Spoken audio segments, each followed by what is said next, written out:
Welcome to Conversations on the Coast, the Bay Area's premier author interview program. And welcome to an author, Edmund Morris, who has spent some 30 years writing about Theodore Roosevelt. What a career. Yes, High German has been something of a trek. It's resulted in 3 books, and he's here to talk about the latest one, the last one. And that one is called Colonel Roosevelt. And it's published as the other books were by Random House. Mm-hmm. The first book is called The Rise of Theodore Roosevelt. That's from birth to... Till the age of 42 when he became president. Okay. And that book won a Pulitzer Prize. It sure did. Yeah. Then the second book was called Theodore Rex. And that won an LA Times Book Prize for biography.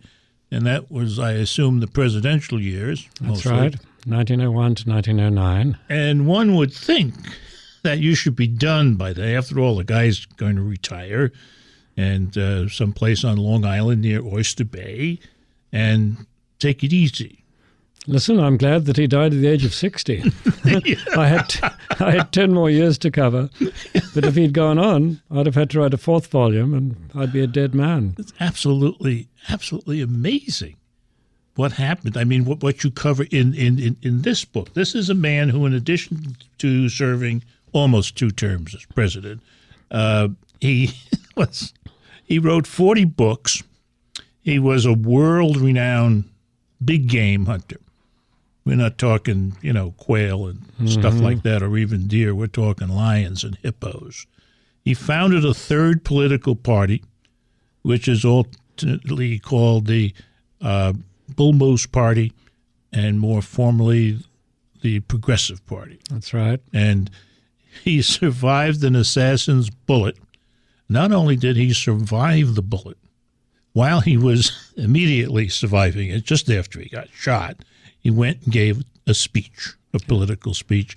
And like most of his speeches, it went on forever, an hour plus, explored an unknown river longer than the Rhine. Mm-hmm. Now, he can't... Amongst other things. Amongst other things. He's a guy who can't sit still. As we pick him up here, we meet him when he's going to go on a safari to Africa, hunting big game and writing about it. Yes, the Colonel Roosevelt is the story of his last 10 years of life. He left the White House at the early age of 50, youngest president we've ever had. He's just 42 when he became president. That's right, just 40. Oh my So he was only 50 when he left the White House after 2 terms and could have had a 3rd term on a silver platter if he'd wanted one in 1908.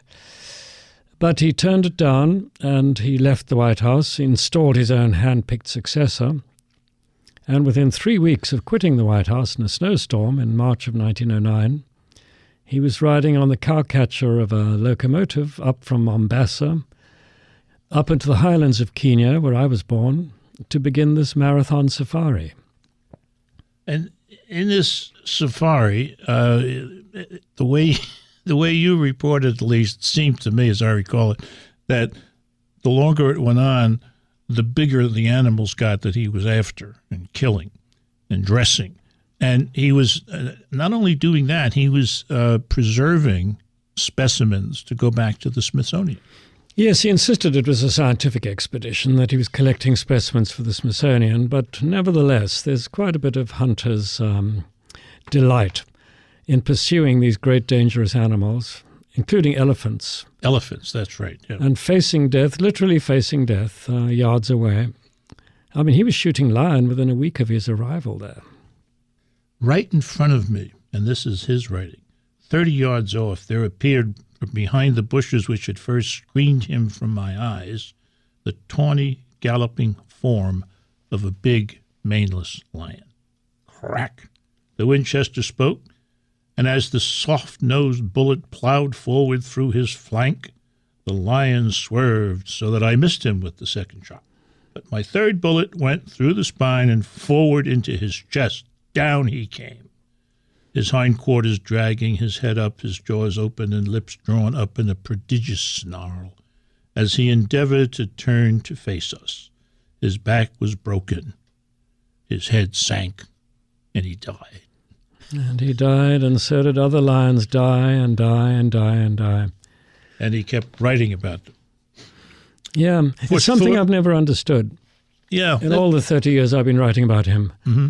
how somebody who loved animals as passionately as he did, Mm-hmm. who understood them so well, could at the same time exult in killing them. And really enjoy writing about it, apparently. Yes, and write about it with this documentary relish. There's a strange kind of dichotomy in the attitudes of hunters, big game hunters with their quarry. In a perverted way, they do love them, and they love them while they kill them. It's a Liebestod, it's an act of love combined with the act of death. It's strange, to me quite incomprehensible, but it goes back to our origins, I suppose, as cavemen. Yeah, we always think of, man as hunter. That's one of the first things, he learned to do. Then after he gets through with Africa, there comes a triumphant tour in which he is considered the most famous man in the world. Yes, it followed hard on the hips, on the heels of that safari. He was almost surprised by it because he'd been in Africa on the safari for over a year. Yeah. In darkest Africa, completely out of touch with the outside world. And when he came down the Nile in the spring of 1910, he was amazed at the phalanx of newspapermen that were waiting to greet him, and also by the invitations that were waiting for him from all the kings and potentates and emperors of Europe to visit their palaces and embark on this grand tour. None of them gave him the invitation that he really wanted. And when we come back, we'll find out what that was. You're listening to Conversations on the Coast with Jim Foster. Follow us on Twitter at JimFosterCoc or send an email to jimfostercoc@gmail.com. Colonel Roosevelt. That's the title. Edmund Morris, he's the author. He's with us here on Conversations on the Coast. The book is published by our friends at Random House, Publishers Weekly in part. Had this to say about the book: having followed his 1979 classic, Pulitzer Prize-winning The Rise of Theodore Roosevelt, with a fine account of his presidency called Theodore Rex in 2001, historian Morris returns to top form in this enthralling story of Roosevelt's life after leaving office in 1909. This is a witty, insightful biography combined with a vivid political history of America from 1910 to 1919, centered on a relentlessly energetic ex-president. I love that, relentlessly energetic. That's about right. It is a joy to read. What he was looking for was something that nobody ever gave him. Some more troops to command, and I think the rank he kept talking about was Major General, and that never happened. Well, the crowded hour of his life, as he called it, was in 1898, when in the Spanish-American War he led that charge up the heights of San Juan as the colonel of the Roosevelt Rough Riders. And the cathartic joy he had in leading that charge, in killing his Spaniard and reaching the heights and winning the battle, was so rapturous that for the rest of his life he longed to lead men into battle again. Yeah, I wrote down in my notes that, and this is probably not worthy, but that he has a kind of nose for war and warriors, that he knew them. There's the remark when he saw, when he was with Wilhelm, Kaiser Wilhelm, on part of this grand tour that he was on, and you're right. When Edith saw her husband alone, Edith, his wife, late in the day, she got the feeling that he had undergone an epiphany. This was after spending time with Kaiser. I'm absolutely certain now that we're all in for it, he told her. Facts and figures aren't half so convincing as the direct scrutiny of a thing, especially such a monstrous thing as this. And I think he's talking about the Kaiser. What he was talking about was fascism, and it wasn't a word yet. But what he saw was the German army raised to this frightening peak of efficiency, doing its military maneuvers on the field of Doberitz in May of 1910. He was aware of the fact that throughout Europe there was this gathering sense that a catastrophe was coming. All these kings and emperors who put him up in their palaces, they all knew it. Everybody knew it. But TR, as a bona fide intellectual, a qualified military historian, as well as a professional soldier in his time, had particularly sharp instincts.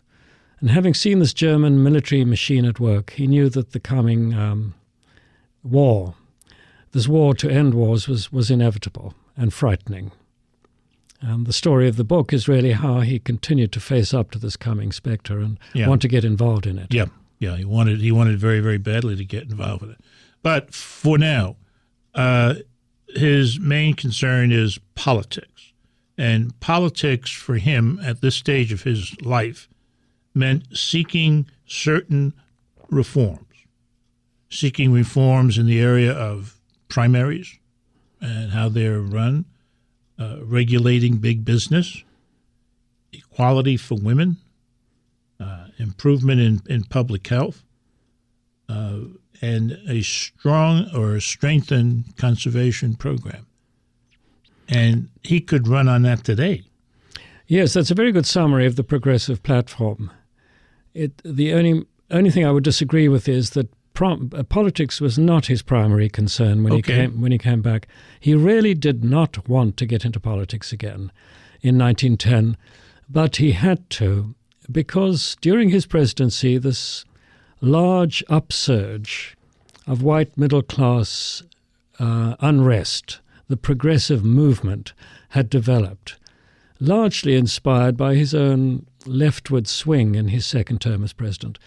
So, as a conscientious man, he had to yield to these demands when he came back from Europe, to get back re-involved in politics, to lead the progressive movement, and try and reclaim the government of the United States for ordinary middle-class American people. It's interesting you make that point, because there is a moment in the book when Edith is quoted of having the feeling that he's had an epiphany, that something big has changed in him.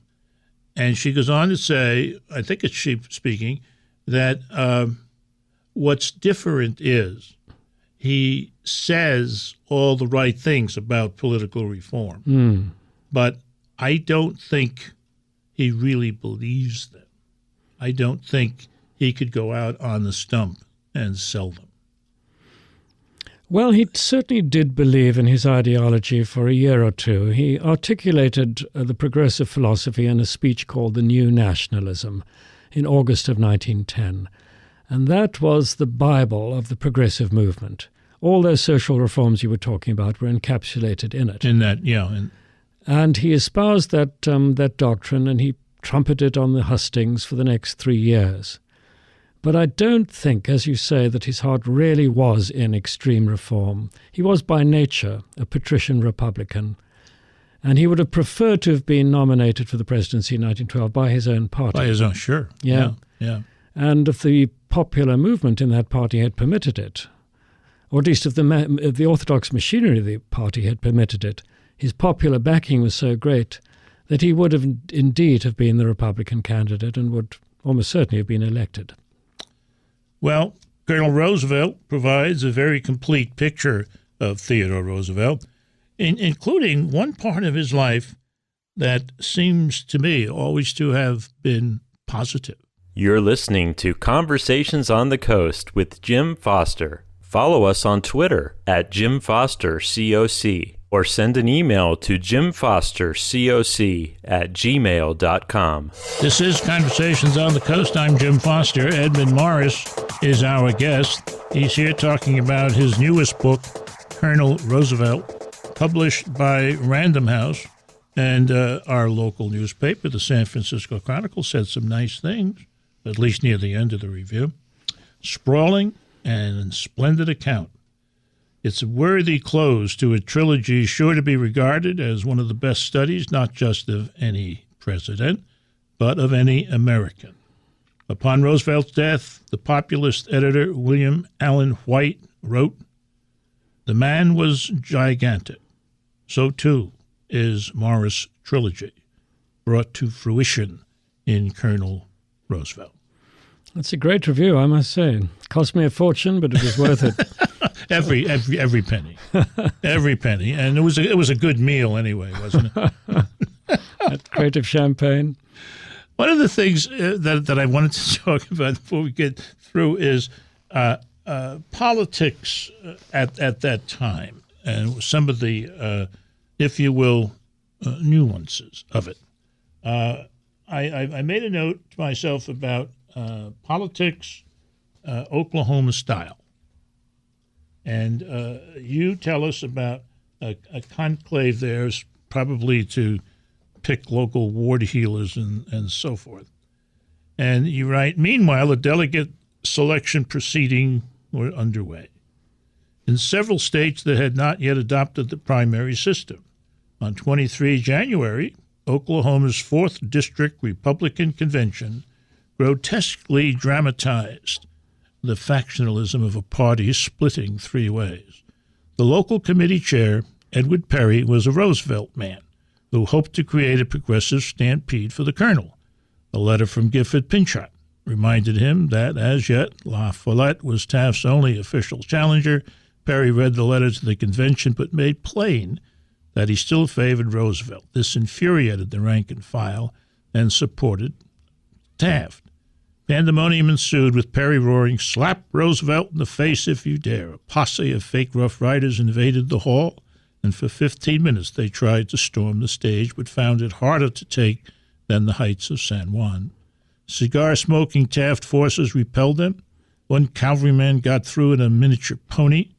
The young son of Jack Catch-em-alive Abernathy, a friend of Roosevelt's, famous for seizing wolves by the tongue.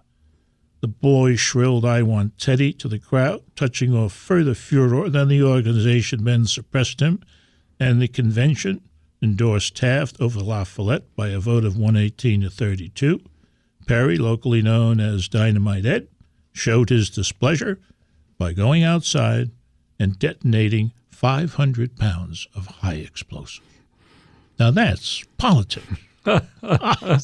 Oh, boy. We couldn't watch conventions like that on TV today. No, absolutely not. Now, when the conventions get together, it's all settled in advance, Yeah, so they boring, can get all the commercials in and bore us all to death. I want to go back to that time. It is, much more interesting. And politicians themselves are much more interesting men then. They were much more erudite and sophisticated and dynamic. And politicians today tend to be monochromatic and kind of boring. Mm-hmm. The kind of people who can get power only in politics. They couldn't get it in any other walk of life because they're too dull. While he was involved in all this political stuff, he was also becoming an accomplished or published writer. 40 books he wrote. 40 books. He had a job, a day job, I guess we call it now, on a magazine called Outlook, which paid him enough for a modest living. What do you think about him as a writer? I've become more impressed by him as I've gone through the three books, and being a writer myself, it's the side of him that I love to study. I think that if he had followed his inclinations and become a professional writer early in life, he might have become a great one. As it was, his gifts were never fully developed. One particular feature of his writing, which I do find miraculous, is his auditory sensitivity. He had an extraordinary sensitivity to sounds and the quality of sounds. So when you describe birds and animals in the wilderness, for example, the gift of auditory representation in his writing is really terrific. Amazing. He wrote with all his senses. Amazing. There's also an essay that you focus on for a while that he wrote in 1911 The title of the essay, The Search for Truth in a Reverent Spirit. Extraordinary. For him, almost, you say, a religious confession. Yeah, he was not a pious man and not particularly spiritual. That particular essay, which is his single most impressive intellectual achievement, is a discussion of the relationship between evolutionary biology and religion, the conflict between the two, a subject we're still debating to this day. Yes. And in its intellectual reach and its depth of scholarship, its multilingual references, it's an amazing piece of work, and it shows you what he could have become if he devoted his life to literature. He argues for recognition of the spiritual qualities inherent in all materialistic pursuit. Mm-hmm. That's an interesting observation, from sciences to business and politics. Amazing. Yes. Amazing. Same subject that Pope John Paul JP too. Yeah. Yes, in his great encyclical Fides et Ratio at the end of the last century. Well, Theodore Roosevelt never got to lead those troops up another San Juan Hill. His fighting in his old age, was done by his kids. His son, Quentin, who did a lot of traveling with him, was killed in World War I, shot out of his airplane. This is a book you shouldn't miss. It's great history, it's great writing, and it's got a few real funny situations. It's called Colonel Roosevelt. The author is Edmund Morris. This has been Conversations on the Coast, and I'm Jim Foster. Follow us on Twitter at Jim Foster COC, or send an email to jimfostercoc@gmail.com.